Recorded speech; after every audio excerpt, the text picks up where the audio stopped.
नमस्कार दोस्तों।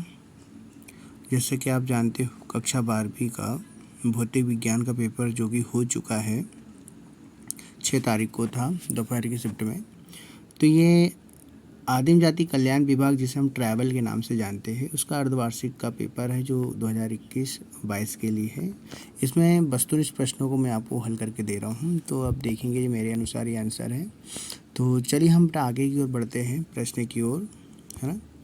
चलिए आप देखेंगे बेटा यहाँ पे पहला प्रश्न हमारे पास में आ रहा है कि मूल आवेश का मान कितना होता है। तो मूल आवेश का मान कितना होता है बेटा, तो आप देखेंगे यहाँ पे 1.6 × 10⁻⁻19 जो इसका राइट आंसर है, सी वाला इसका राइट आंसर है बेटा। एक तार का विशिष्ट प्रतिरोध निर्भर करता है, तो तार का विशिष्ट प्रतिरोध जो निर्भर करता है वो पदार्थ पर निर्भर करता है। ठीक, विद्युत धारा के चुंबकीय प्रभाव के जो खोज करता है बेटा, इसमें दो चीज़ें होती है। एक होता है विद्युत चुंबकीय प्रेरण, तो विद्युत चुंबकीय प्रेरण आए तो फेराडे लगाइएगा बेटा आप, है ना। और यदि विद्युत धारा का चुंबकीय प्रभाव आ रहा है तो हमारा राइट आंसर डी वाला होगा इसका, है ना। एम्पियर फ्लेमिंग दोनों नहीं होगा। अगला प्रश्न है चौथा नंबर की, ओजोन मंडल अवशोषित करता है। तो बेटा देखो ओजोन मंडल जो है अवरक्त किरणों को अवशोषित कर लेता है। स्वप्रेरकत्व का मात्रक क्या होता है, हेनरी होता है। एक पूर्ण चक्र में प्रत्यावर्ती धारा का औसत मान होता है।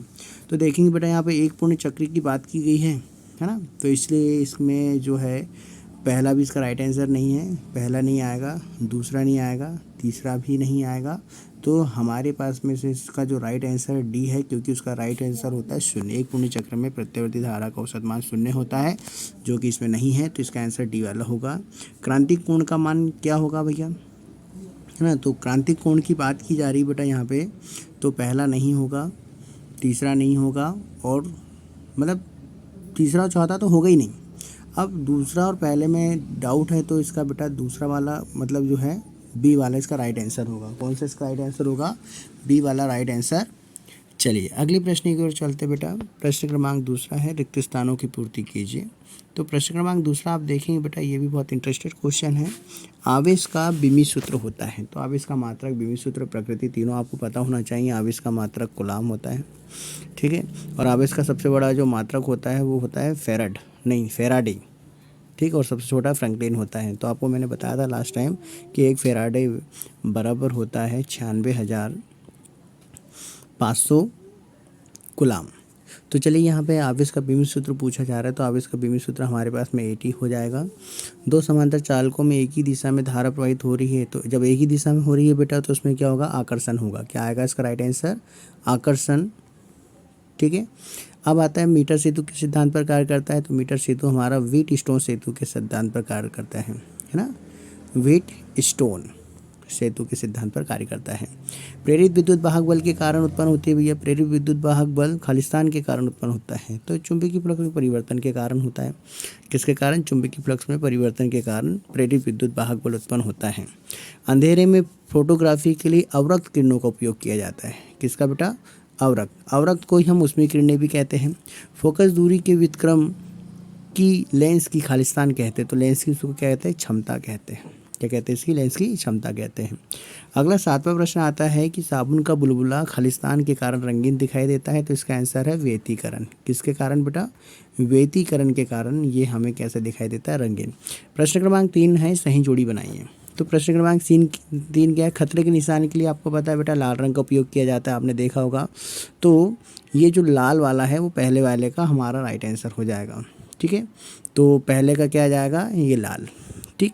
आकाश का रंग कैसे दिखाई देता है रे भाई, सबको पता आकाश का रंग नीला दिखाई देता है। आकाश का रंग क्या होता है, नीला होता है, तो यह दूसरे का क्या हो जाएगा, नीला। बैंगनी रंग का प्रकाश, ठीक।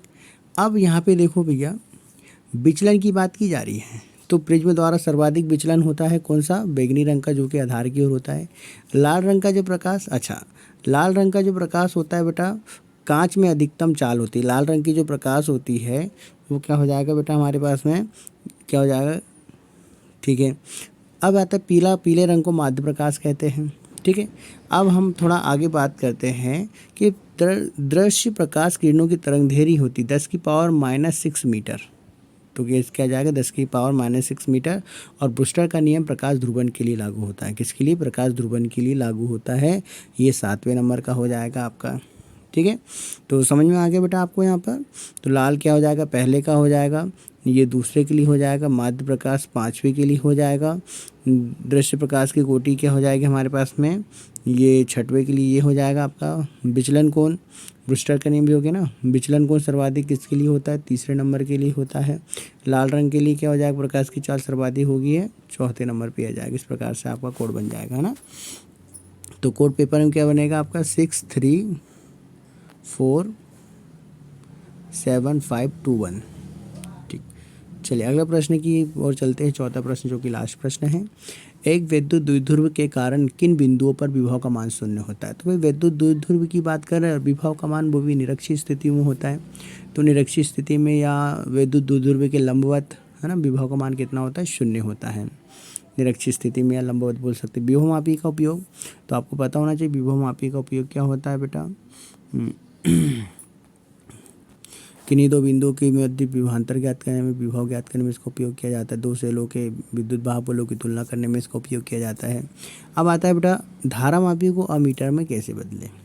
तो आपको पता होना चाहिए कि अल्प प्रतिरोध के तार को धारा मापी की कुंडली के समांतर क्रम में जोड़ देने से जो परिपथ तैयार होता है उसे हम अमीटर कहते हैं। तो इसमें भी तीन ऑब्जेक्टिव बनते हैं कि आदर्श अमीटर का प्रतिरोध शून्य होता है, अमीटर को परिपथ में सदैव श्रेणी क्रम में जोड़ा जाता है।